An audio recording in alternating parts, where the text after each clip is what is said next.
En août, comble de la provocation, un communiqué signé Zitouni ordonne au président Chirac de se convertir à l'islam. Infantilisme ou coup monté des services algériens pour discréditer les islamistes? La question se pose d'autant plus que l'organisateur des attentats de Paris, un certain Ali Touchent, est un personnage bien étrange. Depuis le début des années 90, ce lieutenant de Zitouni recrute des jeunes dans les banlieues françaises et les pousse à commettre des attentats au nom du GIA.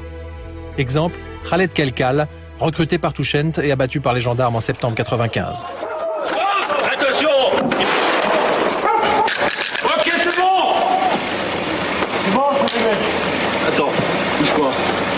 Quand ils ne se font pas tuer par balle, les jeunes recrutés par Touchent sont tous interpellés.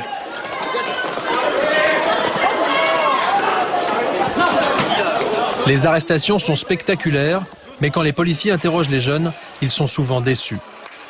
Confidence d'un policier des renseignements généraux qui était en fonction au moment des attentats de Paris. Il a été mis sur la touche après avoir dénoncé des dysfonctionnements dans son service. Ce qui était étonnant, c'est que quand on voyait ces jeunes passer, alors qu'ils venaient d'être arrêtés par la DNAT ou bien par la brigade criminelle, pour avoir fait un peu de PJ avant, je m'étonnais du comportement de ces jeunes. C'est-à-dire C'était un comportement assez enfantin. On n'aurait jamais cru que c'était des gens vraiment qui faisaient partie d'un réseau dur du GIA. Je pense qu'au sein du GIA, il y a certainement des gens plus durs. Ces gens plus durs, c'est notamment Ali Touchent, mais il n'est jamais inquiété par la police. En 93, lors de l'opération Chrysanthème, puis en 94 en Belgique et enfin en 95, après les attentats de Paris, les réseaux montés par Touchent tombent les uns après les autres, mais lui échappe aux arrestations, systématiquement. Quelqu'un qui, une fois, deux fois, trois fois, parvient à passer au travers des mailles du filet, soit il est extrêmement habile, soit il est prévenu avant. Et il est prévenu avant par des gens qui savent qu'il y a des interpellations qui vont avoir lieu, qu'il y a des opérations de police et des opérations de justice qui sont montées. Et pour réussir à échapper trois fois, il faut peut-être être prévenu avant. Lors du procès des attentats de Paris en octobre, Jean-François Clerc, numéro 2 de la DST, a dû venir démentir que ses services aient pu entretenir des contacts avec Ali Touchent. Mais pour beaucoup de spécialistes du terrorisme, Touchent était au minimum un agent secret algérien. C'est fatalement un agent. En France, on a connu aussi des agents comme ça qui faisaient partie de réseaux d'ailleurs. Et puis, qui sont toujours sortis, c'est-à-dire qu'ils ont remonté un autre réseau après. Donc pour moi, c'est un agent. C'est difficile de comprendre autrement. Touchent, agent des services secrets algériens. Après les attentats de Paris, en tout cas, il part se réfugier à Alger. 3 ans plus tard, les autorités algériennes déclarent qu'il est mort et qu'il ne peut donc pas être jugé. Une affirmation que la justice française n'a jamais pu vérifier. En fait, la DST aurait compris dès 1995 que Touchent travaillait pour les services secrets algériens. Témoignage du juge Alain Marceau, ancien patron de la lutte antiterroriste. On nous dit la DST en août 1995 comprend que derrière Kelkal et derrière tous ces petits gars, il y a des gens de la sécurité militaire, Ali Touchent, qui ensuite est exfiltré vers Alger. Ça vous surprend pas? Ça a été effectivement une des réflexions de la DST en disant finalement, plus on avance sur les réseaux Kelkal et plus on trouve des gens, des Algériens, des services officiels. Donc on avait tous de bonnes raisons d'être extrêmement prudents. Un an après les attentats, le colonel Samraoui, que l'on aperçoit ici avec le général Nezar, évoque l'affaire Touchent avec l'un de ses collègues et amis, responsable de la sécurité militaire à l'ambassade d'Algérie à Paris.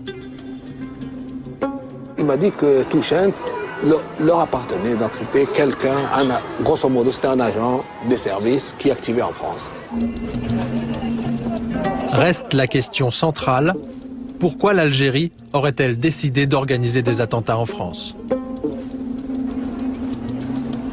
En faisant des attentats en France, on mobilise l'opinion publique française. Donc les gens vont dire, oh, l'islamisme c'est un danger, donc on va couper. Voilà, c'est d'obliger. C'est ce qui a été fait en Algérie déjà contre oh, les islamistes c'est des terroristes, ils vont nous couper la tête. Et cette peur a contribué à cet état d'esprit d'obliger les gouvernants français à agir et à expulser pratiquement tous les supports des islamistes. Quand on a vécu les années 83, 80, 90, on se rend compte que le terrorisme d'État, c'est quelque chose d'assez particulier, que d'abord il utilise des organisations écran. Et en l'espèce, on peut considérer qu'à un moment ou à un autre, le GIA a été une organisation écran, utilisée pour porter le feu en France. Pour prendre la France en otage. Pour prendre la France en otage.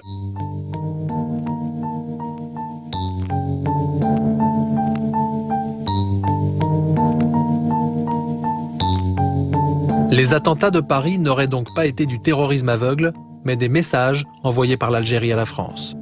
En 1995, le gouvernement Juppé comprend-il que notre pays est probablement victime d'un terrorisme d'État? Le bilan s'élève à 24 blessés. D'après notre enquête, la DST en avait averti Jean-Louis Debré, alors ministre de l'Intérieur, dès le mois d'août, soit un mois après la bombe de Saint-Michel.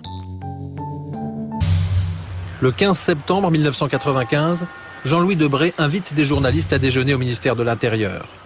Très rapidement, il se met à parler des attentats. Il a manifestement un message à faire passer.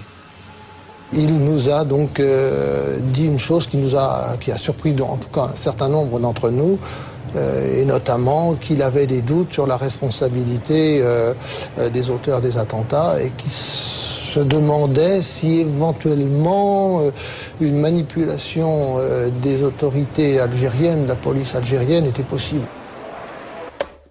Le lendemain, à la une du Monde, les propos de Jean-Louis Debré, selon lesquels la sécurité militaire algérienne voulait que l'on parte sur de fausses pistes pour qu'on élimine des gens qui les gênent, vont provoquer la colère d'Alger.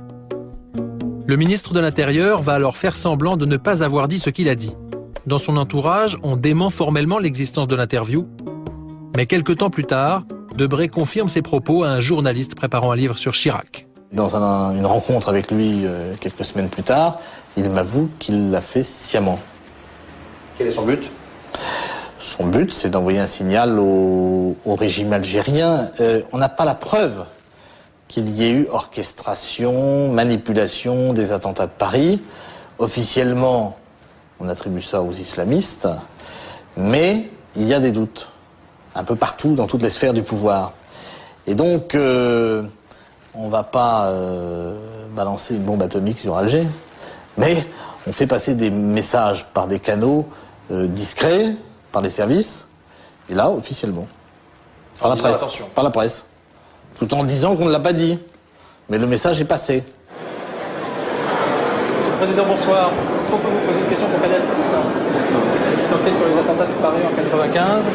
Vous avez déclaré à l'époque que la sécurité militaire voulait emmener les services français sur de fausses pistes. Est-ce que vous en souvenez? On ne peut pas parler des attentats de Paris, monsieur Debré? Jean-Louis Debré préfère ne pas nous parler, et pourtant à l'époque, même Alain Juppé se méfie des services secrets algériens. Selon le Canard enchaîné, il aurait ordonné aux enquêteurs français de limiter à l'extrême, voire de cesser tout contact avec les services algériens de renseignement.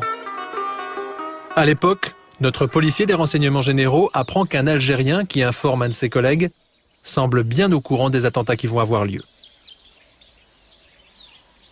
Cet Algérien, avant chaque attentat, appelait le collègue DRG pour lui dire qu'il allait se passer quelque chose. Et donc, même dans le bureau de ce collègue, on trouvait ça à la fin particulier, parce que quand on a reçu un coup de téléphone de cet individu, il se disait même que ça allait péter. Vous voyez? Et alors là, évidemment, avec mon camarade, on se regardait en disant « mais c'est quand même étonnant ». J'ai compris par la suite que, évidemment, cet individu qui était venu tamponner l'officier français au 5e étage des renseignements généraux était un officier algérien. Il n'a jamais été arrêté. C'est un individu qui n'a jamais été arrêté, qui n'a jamais été ennuyé, on n'en a jamais parlé. Donc c'est fatalement un type qui était couvert par notre hiérarchie. Et donc il faisait partie de l'entente entre les services algériens et nous-mêmes. Un officier algérien aurait donc prévenu Paris la veille de chaque attentat. À peine croyable, ce scénario ne surprend pas le juge Marceau. Le régime algérien se serait donc servi du terrorisme pour forcer la France à le soutenir, et l'affaire serait un secret de polichinelle. Maintenant, une chose, allez voir vos services, ils connaissent très bien le problème, je m'excuse. Vous voulez dire que les services secrets français sont au courant? Doivent être sûrement au courant, oui. C'est ce qui se confirme dans notre enquête, effectivement. Allez-y les voir et confirmez et condamnez-nous. Et le général Nezzar n'est pas le seul à dire que Paris savait. Quelque temps après les attentats, l'ancien Premier ministre algérien Abdelhamid Brahimi, que l'on aperçoit ici à l'époque où il était au pouvoir, recueille les confidences d'un proche du président Jacques Chirac. Il m'a dit en 1995, après que Zeroual était élu président algérien, novembre 1995. Le président Chirac lui a envoyé un message, en particulier sur 2 points. 1. Lui dit que nous n'accepterons jamais à l'avenir que la sécurité militaire organise des attentats comme ils l'ont fait en 1995. Alors je dis, bon, vous savez, pourquoi vous ne le dites pas ça? C'est une histoire. C'est une autre histoire. Donc, les autorités françaises savent que c'est la sécurité militaire qui a fait ces attentats. Là, on vous sent très vigoureux. Après 1995, en tout cas, plus aucun responsable politique français ne prendra le risque de critiquer le pouvoir algérien. Ça veut dire que les politiques français ne peuvent pas dire ce qu'ils ont à dire sur le pouvoir algérien parce qu'ils ont peur des bombes. C'est ce que j'ai compris et ce que tous les observateurs ont compris. Quand Zitouni est tué dans le maquis en juillet 1996, il a rempli sa mission. Forcer la France à soutenir le régime, assassiner une bonne partie des intellectuels islamistes et terroriser la population algérienne. Aujourd'hui, les massacres de civils continuent et la plupart des généraux sont toujours au pouvoir. Ils ont besoin de la violence pour gérer l'Algérie. Un minimum de violence, comme ça les Algériens ils pensent à une seule chose, leur vie et leur sécurité. On ne demande pas où elle est partie la recette du pétrole, ni ce qu'on fait avec l'argent des Algériens, ni quoi que ce soit. Mais on ne se révolte pas parce que c'est dangereux. C'est très dangereux. Qui soutient ces gens-là? À part la France. La France est leur principal soutien. Je ne dis pas la France, mais certains services français, certains services spéciaux français, certaines sphères politiques françaises, bien connues, aident ces gens-là. Et la vente de matériel militaire, c'est une aide supplémentaire pour permettre la survie de ces gens-là, de ces généraux-là. Ce régime, que la France soutient depuis 1992 pour des raisons commerciales, stratégiques ou par peur du terrorisme, a aujourd'hui du plomb dans l'aile. Depuis les massacres de 1997, beaucoup d'Algériens ont compris que le GIA avait souvent servi de couverture aux services secrets pour commettre massacres et attentats. Le gouvernement français, lui, fait comme s'il n'avait rien vu. En 2003, notre pays célébrera l'année de l'Algérie en France.